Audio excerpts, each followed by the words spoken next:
Hello, and welcome to my chem vid. My name is James, and today I'll be talking about something that people can afford and maybe use every day, unlike, a pool or, say, thermite. I'm talking about eggs. What are eggs? They're from chickens. How? I don't know, don't ask me. This isn't bio, this is a chem video.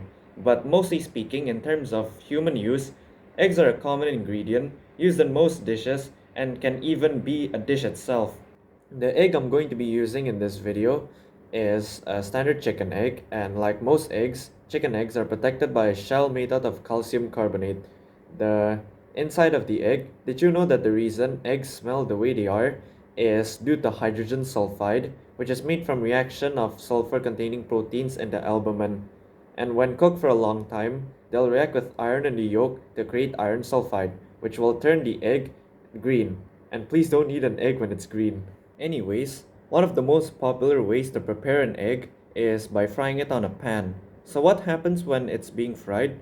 Basically, when heated, the egg proteins will denature and create reactions which will create a three-dimensional network, trap water, and thus making the egg solidify.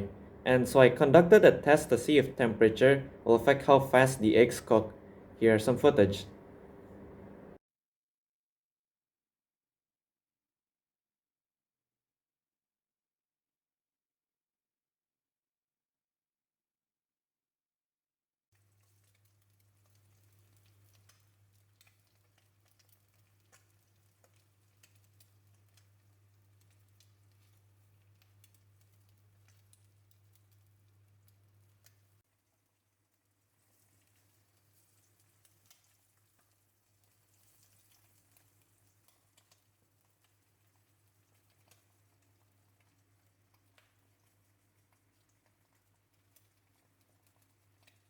After observing the eggs, I believe the reason behind the speeds of which they cook is due to there being more heat energy, which allows the egg particles in the hotter pan to move faster and collide with each other more, and so the reaction takes place faster compared to the other egg. I hope this has been an entertaining video to watch, and thanks for watching.